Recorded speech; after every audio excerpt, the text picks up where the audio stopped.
భారతదేశ ప్రజల గుండె చప్పుడు రాజ్యాంగమని వైఎస్ఆర్సీపీ రాష్ట్ర ప్రధాన కార్యదర్శి శ్రీకాంత్ రెడ్డి పేర్కొన్నారు. భారత రాజ్యాంగానికి 75 ఏళ్లు పూర్తయిన సందర్భంగా అన్నమయ్య జిల్లా రాయచోటి పట్టణంలోని వైఎస్ఆర్సీపీ కార్యాలయంలో ఘనంగా భారత రాజ్యాంగ దినోత్సవ వేడుకల్లో మున్సిపల్ చైర్మన్ ఫయాజ్ మాషాతో కలిసి శ్రీకాంత్ రెడ్డి పాల్గొన్నారు. గౌరవ బిఆర్ అంబేద్కర్ రచించినటువంటి రాజ్యాంగం ఈరోజు నవంబర్ 26న జాతికి అంకితం చేయడం మనకందరికీ తెలిసిన అంశమే. ఈరోజు రాజ్యాంగ దినోత్సవం సందర్భంగా ఆయన నివాళులు అర్పిస్తూ బడుగు బలహీన వర్గాల ప్రజల కోసం ఆయన పడిన తాపత్రయంతో ఈరోజు దేశం ఎన్నో రంగాలలో మార్పు చెందింది.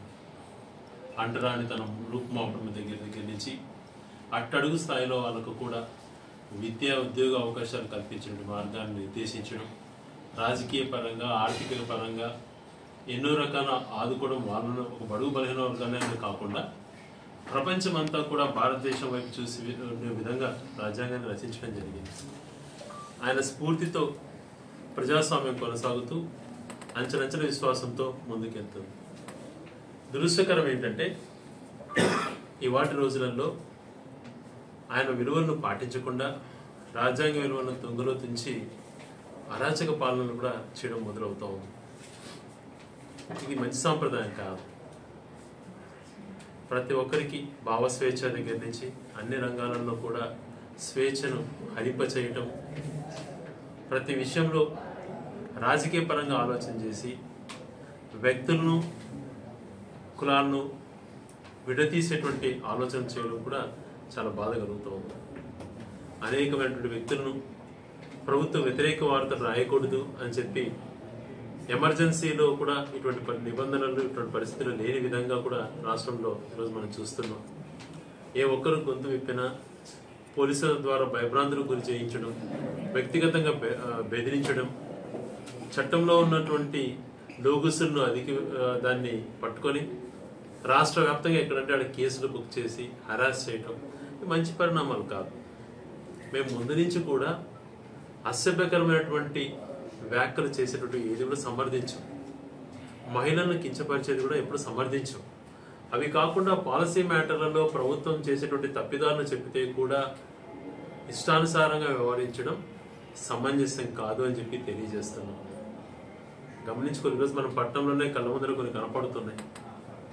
కొంతమంది వ్యక్తులను అందరూ చూసే విధంగా వాళ్ళు హాస్పిటల్ అడ్మిట్ అయ్యి కత్తిపోట్లు పొందిన వ్యక్తులు, కత్తిపోట్లు గురైనటువంటి వ్యక్తులకి కూడా కేసులలో ఏదైతే ఏ సెక్షన్ అయితే పెట్టాలో అవి లేకుండా నిరోధించడం, పోలీసులే పంచాయతీ చేయటం, ఏదైతే అత్యాయత్నం అన్నటువంటిది అత్యాయత్నం జరిగితేనే 307 కేసెస్ పెట్టేటువంటి పరిస్థితి ఉంది. కానీ కత్తితో పొడిచినా కూడా తన పేగులు బయటపడ్డా కూడా 324 లాంటి సెక్షన్స్ పెట్టి పక్కకు పంపించేస్తున్నారు అని అంటే ప్రజలకు ఏమాత్రం వీళ్ళపైన గౌరవం పెరుగుతుంది చెప్పండి. రాజ్యాంగంలో ఇలానా తుంగలో తొక్కటం ఇవి మంచి పరిణామాలు కాదు. మన స్ఫూర్తి ప్రదాత అయినటువంటి అంబేద్కర్ గారు రచించినటువంటి రాజ్యాంగాన్ని గౌరవించుకోవాలి, ప్రజాస్వామ్యాన్ని గౌరవించుకోవాలి, వ్యక్తులను మనుషుల్ని గౌరవించుకోవాలి. అధికారం ఎవరికి శాశ్వతం కాదు.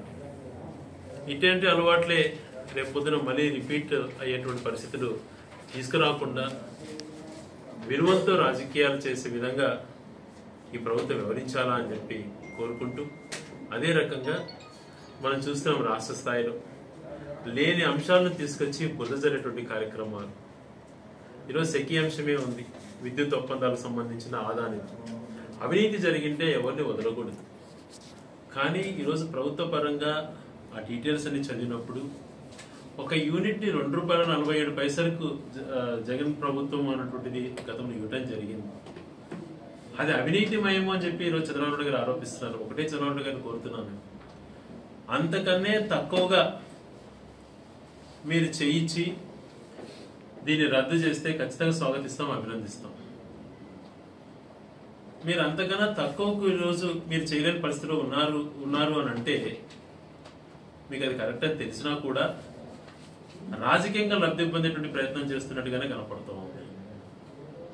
విద్యుత్ ఒప్పందంలో తప్పు జరిగింది, అవినీతి జరిగింది అని మాట్లాడిన మీరు ఈరోజు అంతకుముందు చంద్రబాబు నాయుడు గారు, అదే చంద్రబాబు నాయుడు గారి ప్రభుత్వంలో యూనిట్ ని 4.5 రూపాయలకు 6 రూపాయలకు చేసుకున్న పరిస్థితులు.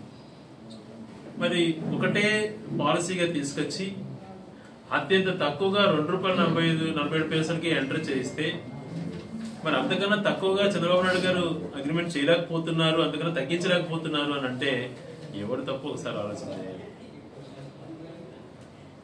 అప్పుడు యూనిట్ ధర ఏదైతే ఇచ్చారో గత ప్రభుత్వంలో విద్యుత్ ఒప్పందంలో భాగంగా అంతకన్నా తక్కువ ధరకి ఇస్తే సంతోషపడతామని చెప్తున్నాం కదా, మరి ఎందుకు దానిపైన ముందడుగు వేయట్లేదో చంద్రబాబు గారు చెప్పాలి.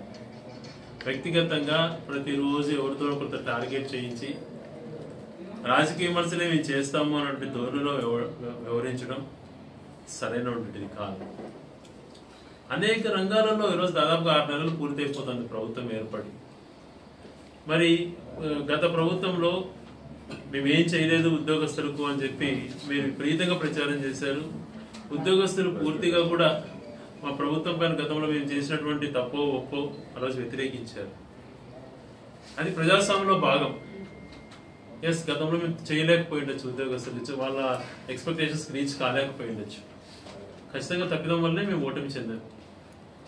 ఈరోజు ఉద్యోగస్తుల మనోభావాలను కూడా మేము గుర్తుపెట్టుకుంటున్నాం.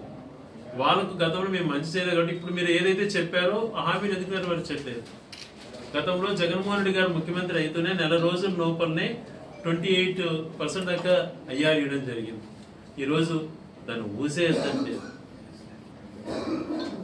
డిఎస్ గురించి అనేక కేబినెట్ మీటింగ్లు జరిగాయి.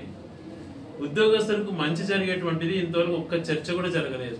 ఒక్కటి కూడా వాళ్ళకు మేలు జరిగేటువంటి కార్యక్రమం తీసుకురాలేదు. డిఏ లేదు, ఐఆర్ అసలు లేదు.